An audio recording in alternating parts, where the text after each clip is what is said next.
La economía colonial comenzó a cambiar en el transcurso del siglo XVIII, cuando apareció acá en la región pampeana la posibilidad de aprovechar el ganado cimarrón. Y ese tipo de producción ganadera fue el inicio de lo que después se llamaría el modelo agrario exportador. La economía argentina entre 1880 y 1930 basa su riqueza fundamentalmente en la estancia. Los productos derivados de esta explotación serán la base del modelo económico subsiguiente, y que se sustenta en la exportación de los productos del campo como carne y cereales en grandes cantidades. Gran Bretaña, tras la Revolución Industrial, precisa materias primas para sus productos. La demanda de cuero, lana, luego carne y más tarde cereales para alimentos es tan importante que la actividad agropecuaria se convierte en la mayor fuente de ingresos del país. Esto es posible, en ese momento, por la adopción del patrón oro. El patrón oro es el sistema en el cual el oro pasa a ser la moneda de pago internacional. Las monedas de todos los países fijan sus valores en relación a ella. Esto permite impulsar el comercio internacional. Poder realmente desplegar el potencial productivo de la región pampeana, era necesario crear las condiciones de seguridad interior, de paz interior, de resolución de los conflictos federales, del conflicto con la provincia de Buenos Aires. Esto era indispensable para atraer los capitales extranjeros y dar condiciones para la inmigración. Y esto se consuma en 1880, que es un año crucial, porque ahí se resuelve el problema después de un conflicto con la provincia de Buenos Aires, se federaliza Buenos Aires como la capital de la República y se inicia la primera presidencia de Roca. Pero de todos modos subsisten muchas tensiones desde el punto de vista político y social todavía, ¿no? No, sin ninguna duda. Y es a través del liderazgo del general Roca que se organiza la coalición política dominante ligada a los sectores hegemónicos de la economía y de la sociedad argentina fuertemente asociados al capital extranjero. Es el Partido Autonomista Nacional. Entre 1880 y 1914 llegan a la Argentina más de 3 millones de inmigrantes de la Europa más pobre. Son los que conformarán el movimiento obrero. Pero estos inmigrantes traen nuevas ideas, anarquistas, socialistas, y generan tensiones en este régimen político restrictivo. Uno de los partidos que se plantea integrar a los obreros es el radicalismo, aunque solo desde lo político. En 1912, los conservadores Carlos Pellegrini y Roque Sáenz Peña impulsan la ley de voto masculino, obligatorio y secreto. Y en las primeras elecciones libres de 1916, los hijos de los inmigrantes serán los electores del radical Hipólito Yrigoyen. Desde entonces, el país no disponía de más tierra agrícola que ofrecer a los inmigrantes europeos que comienzan a llegar en olas cada vez más poderosas. Las condiciones productivas de las tierras, la evolución del mercado y el ferrocarril terminarían por reafirmar la estructura latifundista. 19 personas adquirieron más de un cuarto de las tierras pampeanas recién conquistadas. Se distingue así la capitalización inmobiliaria de las grandes fortunas de Buenos Aires: los Unzué, Leluar, Del Carril, Martínez, Anchorena, Cambaceres, Alvear, Quintana, Torkins, etc.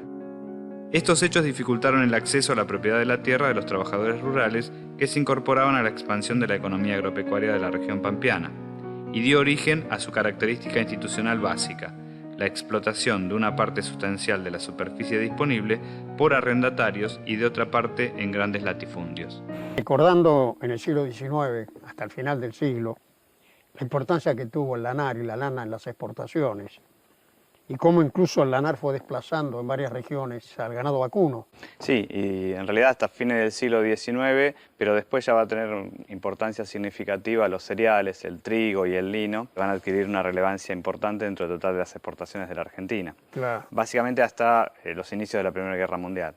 Después la carne va a recuperar otra vez el valor y la importancia que tenía previamente, ¿no? La extranjerización de la economía argentina también se refleja en la presencia del capital extranjero en forma de inversiones. Los países industrializados, en especial Gran Bretaña y Estados Unidos, levantan compañías comercializadoras de granos, frigoríficos, bancos y grandes obras de infraestructura. El ferrocarril es uno de los proyectos más importantes de estas inversiones. El tendido de las vías en Argentina tiene una dinámica radial. Las cabeceras de todos los ferrocarriles confluyen en Buenos Aires. Lo que hacen es comunicar las zonas cerealeras y productoras de carne con el puerto, desde donde parten los productos hacia Europa. De esta manera, la red ferroviaria termina de consolidar el proceso de concentración económica. Las economías regionales basadas en las artesanías quedan condenadas a desaparecer frente a la competencia con los productos importados. Languidecen o entran en una profunda crisis. Características del modelo agroexportador. Una economía basada en los productos del campo, carne y cereales. La unidad productiva es la estancia. Una gran concentración de la propiedad territorial, latifundios. Una gran dependencia de la economía argentina respecto del mercado internacional. La extranjerización de la economía argentina. Las inversiones extranjeras en grandes obras públicas. El tendido del ferrocarril centralizado en el puerto de Buenos Aires. La producción inicialmente vinculada al comercio internacional con algunas perspectivas de desarrollo y de acumulación se va realizando inicialmente en esta unidad productiva de la estancia. La estancia es el espacio que se va formando en el cual los propietarios de la tierra van criando hacienda y van generando una actividad que lleva a un cierto nivel de transformación, como por ejemplo los saladeros. El modelo agroexportador parecía exitoso, pero tenía limitaciones muy claras. Una de ellas era la excesiva dependencia de la economía respecto del mercado mundial. Esto ocasionaba que, ante una crisis internacional, Argentina tuviera dificultades para colocar sus productos agropecuarios, porque los países compradores no tenían dinero disponible. Tampoco podía importar los bienes que necesitaba. Este fenómeno puede observarse en las sucesivas crisis internacionales que afectaron al país, en 1874, en 1900. En 1874 se produjo, como usted recuerda, una fuerte caída de los precios de la lana en el mercado internacional. Ese era el producto más importante argentino de exportación y esto provocó un cimbronazo muy fuerte en la economía argentina. Pero con la crisis de 1890 sucede al revés. Tiene inicio en la Argentina y repercute a nivel internacional. Así es. En 1890, Argentina se endeudaba para expandir su economía, pero llega un punto en el que el nivel de endeudamiento es tal que los pagos no se pueden cumplir. Es lo que se llama default, y eso desencadena la crisis de Baring, que amenaza al sistema financiero mundial. Por eso se la considera una crisis de desarrollo. La crisis toma el nombre de la casa inglesa Baring Brothers, una de las acreedoras más importantes. Es notable el peso que tenía la economía argentina sobre la economía mundial y sobre la exportación de capitales. En un momento, más del 40% de la inversión británica está en la Argentina. La tasa de crecimiento es la forma de medir el crecimiento económico de un país, el Producto Bruto Interno, en un año. Es un porcentaje de crecimiento respecto del año anterior y permite hacer comparaciones respecto al crecimiento de otras economías a nivel internacional. ¿Qué era ese modelo agrario exportador que sucede a la economía colonial? ¿Era ese modelo adecuado para tener un país próspero, equitativo, inclusivo, con bienestar social? ¿O era un modelo con una gran concentración de la riqueza? ¿Qué futuro tenía a largo plazo? Y las respuestas son muy claras. La experiencia histórica revela que ese modelo tuvo dinamismo durante un periodo de la economía mundial en que había una gran demanda y buenos precios para la producción agropecuaria. Pero también demuestra que en virtud de la fuerte concentración de la propiedad de la tierra y de los recursos, era un sistema muy inequitativo. Las oportunidades eran limitadas.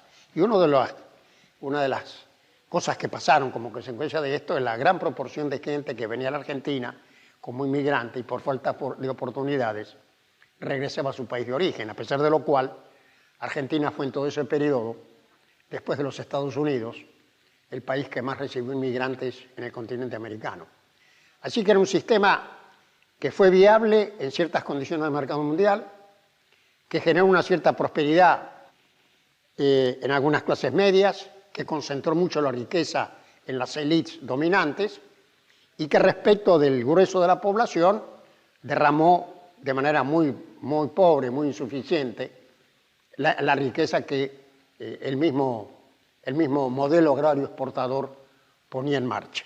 Y finalmente, los acontecimientos posteriores, cuando cambiaron las condiciones internacionales, revelaron cuáles eran las debilidades reales de ese sistema, que era ya incapaz de contener a un país cuya población estaba creciendo y excedía las posibilidades del modelo agrario exportador.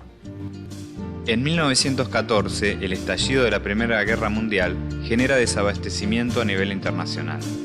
Nuevamente Argentina tiene dificultades para importar bienes y equipos, y se corta el flujo de capitales extranjeros. La caída de las exportaciones afecta principalmente a los cereales, para entonces el principal producto de exportación. La situación se mantiene durante toda la guerra hasta 1918.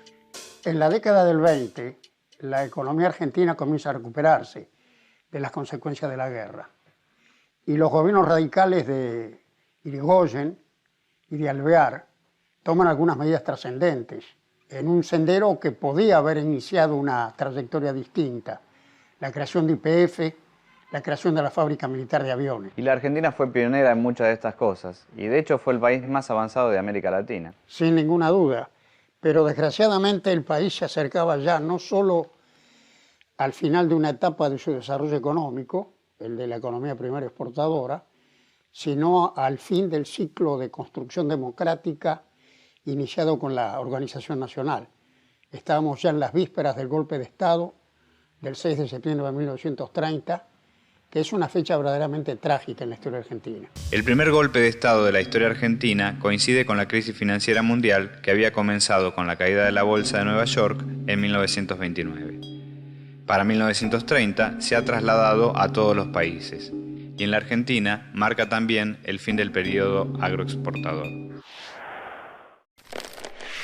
En conclusión, esta época del desarrollo económico argentino concluye en la década del 20. Y era ya evidente que el país era demasiado grande para ser sostenido fundamentalmente sobre sus exportaciones agropecuarias y el capital extranjero. Era inevitable iniciar un nuevo sendero si Argentina quería, en definitiva, construir una economía moderna viable de largo plazo. Lo importante a partir de la crisis económica de 1930 es que se produce un proceso de industrialización y esto provoca la integración de los trabajadores a la vida social y política de la Argentina. Estamos pensando en una sociedad más inclusiva. Todavía subsiste en el país la idea, en algunos sectores de opinión, de que es posible volver a tener una economía viable fundamentalmente asentada sobre la producción primaria. Y la verdad es que ese sector es fundamental. No se concibe una economía argentina sino un agropoderoso de alta tecnología integrado a escala federal. Pero al mismo tiempo hay que reconocer también que toda la cadena agroindustrial, que todo lo que llamamos el campo, emplea solo un tercio de la fuerza de trabajo. Y que si no tenemos simultáneamente una gran base industrial con desarrollo del interior, es muy difícil crecer y formar una economía moderna. Solo son países avanzados los que tienen estructuras diversificadas capaces de incorporar el conocimiento contemporáneo. Y hoy, vuelvo a insistir, el dilema está planteado en una situación mucho más compleja del país y del mundo, como lo estaba a fines de los años 20 y después de la crisis del 30.